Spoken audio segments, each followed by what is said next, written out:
আজকে 47তম রাত যুদ্ধ শুরু হয়েছে এরপর থেকে এখনো কিন্তু জনগণ রাস্তায় আছে এবং প্রতিদিনই কিন্তু জনগণ সন্ধ্যার পর থেকে রাস্তায় থাকে। জনগণ তার তরফ থেকে সর্বোচ্চ বলছে যে প্রয়োজনে আমরা নিজেরা যুদ্ধ করব যদি বুটস অন দ্য গ্রাউন্ড হয়, এবং আমরা সেই পরিস্থিতির জন্য প্রস্তুত রয়েছি। ইরানি জাতি প্রস্তুত আছে, ইরানি জাতি এটার জন্য তারা মানে পুরোপুরি ভাবে প্রস্তুত, এবং তারা প্রয়োজনে যদি রক্ত দিতে হয়। আপনারা যদি খেয়াল করেন যে ইরান কিন্তু 8টা বছর যুদ্ধ করেছিল। যে হরমুজ তো বন্ধ হয়েছে আবারও, এটা ঠিকই আছে। মানে গতকাল যেটা আব্বাস আরাকচি তিনি তার একটা টুইটে তিনি বলেছিলেন যে হরমুজ খোলা থাকবে মানে সার্টেন ইয়ের জন্য, মানে কিছু কিছু দেশ কিংবা কিছু কিছু শিপ, মানে প্রতিদিনের একটা লিমিট থাকবে, সেই পরিমাণ লিমিটে শিপ যেতে পারবে, military sheep will not be allowed. এবং আপনার বাণিজ্যিক জাহাজ যেতে পারবে, সেটাও ইয়ের অনুমতিক্রমে, ইরানের যে আইআরজিসি তার অনুমতিক্রমে, এবং নেভির সাথে ই করে তাদের দেখানো যে অ্যাসাইন করা যে রুট থাকবে সে রুট দিয়ে যেতে পারবে। তো এটা ছিল হচ্ছে লেবাননের যে সিজ ফায়ারটা হয়েছে, সেই লেবাননের সিজ ফায়ারের প্রতিক্রিয়া ইরানও কিছুটা মানে একটা বলা যায় যে আংশিক একটা মানে উন্মুক্ত করেছে, কিংবা শর্ত সাপেক্ষে উন্মুক্ত করেছিল। কিংবা আপনি তো জানেন যে তারপরে লেবাননে কিন্তু সিজ ফায়ারটা ভঙ্গ করা হয়, এবং লেবাননের সিজ ফায়ারটা ভঙ্গ করার পর পাশাপাশি আমেরিকা কিন্তু এখনো নেভাল ব্লকেটটা দিয়ে রেখেছে। মানে মাঝখানে কিন্তু ট্রাম্প টুইট করেছিল যে চীন খুব হ্যাপি হবে বা এই হবে, আমি নেভাল ব্লকেটটা তুলে দিব, এই জাতীয় কথা কিন্তু সে বলেছিল, কিন্তু নেভাল ব্লকেট কিন্তু কার্যত তোলা হয়নি। তো ইরানের শিপ যদি যেতে না পারে, সেক্ষেত্রে ইরান কেন সেক্ষেত্রে খুলে রাখবে? তো ইরান একটা চান্স দিয়েছিল আমেরিকাকে যে ঠিক আছে, যদি শান্তি তোমরা চাও এবং তোমরা যদি আসলে সিজফায়ারটাকে টিকিয়ে রাখতে চাও এবং একটা আস্তে আস্তে একটা সমাধানের দিকে যেতে চাও, তাহলে আমরা আমাদের জায়গা থেকে মানে আমরা আমাদের তরফ থেকে আমাদের কিন্তু একটা সদিচ্ছা আছে, আমরা এটা করেছি।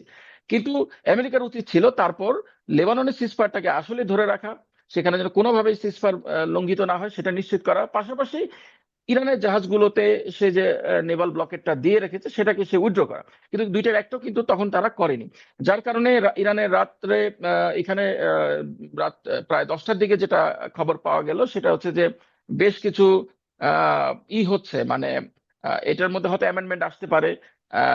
ইরান বিবেচনা করতেছে, যেহেতু ইরানের পক্ষ থেকে এই পদক্ষেপের পরেও ওই পাশ থেকে কোনো ভালো প্রতিক্রিয়া আসতেছে না। তো তারপরে তো দিনে জানা গেল আজকে যে আবারও সেই পূর্বাবস্থায় ফেরত গিয়েছে হরমুজ।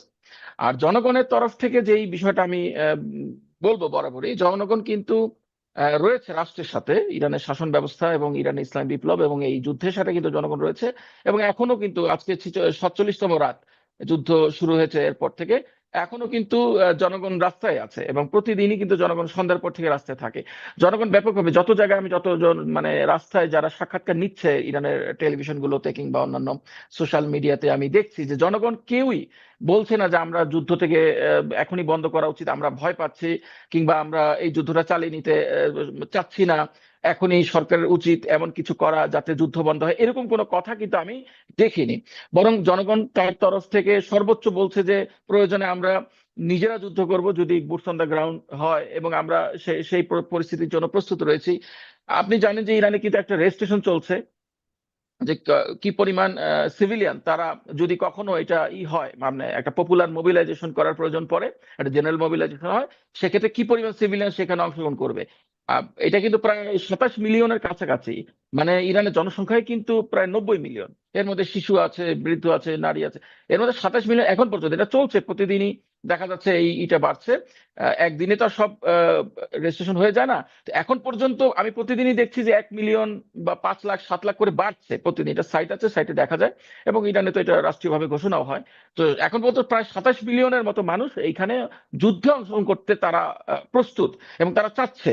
এবং এটা কিন্তু ফেক ভাবে করা যায় না, মানে এই রেজিস্ট্রেশনটা ফোন নাম্বার লাগে, পরিচয় লাগে, অনেক কিছু দেওয়া লাগে, সেখানে দিয়ে তারপর রেজিস্ট্রেশনটা করতে হয়, এবং সবার ডাটাবেসটা থাকতেছে যে যখন প্রয়োজন পড়বে তাদেরকে ডাকতে পারে। তো একটা দেশে 2,70,00,000 লোক, মানে ইতোমধ্যে চলছে, এটা কিন্তু 3-4 কোটিতে চলে যাবে। টোটাল আমি টোটাল যতটুকু চিনি জনসংখ্যা ইরান কিন্তু নয় থেকে, কোটি টোটাল জনসংখ্যা 9 কোটির টোটাল মধ্যে জন অর্ধেক হ্যাঁ, জীবন দিতে হ্যাঁ প্রস্তুত নয়, হ্যাঁ প্রায়। 9 কোটির মধ্যে না, এখনো তো শেষ হয়নি, কিন্তু এটা আরো যাবে, তিন চার আরো কোটি বাড়বে, পাঁচ এর কোটি মধ্যে পর্যন্ত শিশু চলে আছে, যাবে। এটা আমি এর মধ্যে শিশু আছে, শিশু তো আর এর এখানে মধ্যে তো শিশু করার এর সুযোগ মধ্যে নেই। শিশু আছে, ডিজেবল মানুষ আছে, বৃদ্ধরা আছে, তাদের তো আর দেখা গেছে সুযোগ নাই। আর সবাই তো পারেও না ওই ধরনের, যেই ধরনের ইগুলো লাগে, পরিচয় লাগে, নাম লাগে, তার বয়স টয়স ওই অনুযায়ী সবাই চাইলেও রেজিস্ট্রেশন করতে পারে না। তো এটা কিন্তু হচ্ছে। তো ইরানি It's a জাতি really big প্রস্তুত আছে, information. ইরানি Yeah. জাতি, হুম যে হুম। ইরানি জাতি প্রস্তুত আছে, ইরানি জাতি এটার জন্য তারা মানে পুরোপুরি ভাবে প্রস্তুত, এবং তারা প্রয়োজনে যদি রক্ত দিতে হয়। আপনারা যদি খেয়াল করেন যে ইরান কিন্তু 8টা বছর যুদ্ধ করেছিল। সেই সময়ের ইরান এখনকার ইরান কিন্তু এক না। যখন ইরানের চাপিয়ে দেওয়া একটা যুদ্ধ ছিল তখন, যাই হোক, ইরান ইসলাম বিপ্লবের পরপরই ইরানের বিরুদ্ধে পশ্চিমাদের ষড়যন্ত্রে যুদ্ধ একটা শুরু করে দিয়েছিল, এবং সেই সময় সাদ্দাম হোসেনকে নানা রকম হেল্প করতো পশ্চিমারা। এবং একমাত্র যুদ্ধ, পৃথিবীর একমাত্র যুদ্ধ, যেই যুদ্ধে আপনি সোভিয়েত ইউনিয়নকেও যাকে সাহায্য করতে দেখেছেন, আমেরিকাও তাকে সাহায্য করেছে। মানে আমরা যদি ভিয়েতনাম যুদ্ধ বলি, আমরা যদি কোরীয় উপদ্বীপের যুদ্ধ বলি, যে কোনো যুদ্ধ, যে কোনো ক্রাইসিস, সেটা কিউবা ক্রাইসিস হোক, কিংবা যে কোনো যুদ্ধ কিংবা ক্রাইসিসে, যে রেভলিউশনে কিংবা কোনো মুক্তিযুদ্ধ, আপনি কিন্তু দেখবেন যে আমেরিকা যেই পাশে সাহায্য করে, সোভিয়েত ইউনিয়ন ছিল ওই সময়, তো সোভিয়েত ইউনিয়নের আমল, সোভিয়েত ইউনিয়ন তার বিরুদ্ধে বিপক্ষের পক্ষকে সাহায্য করে।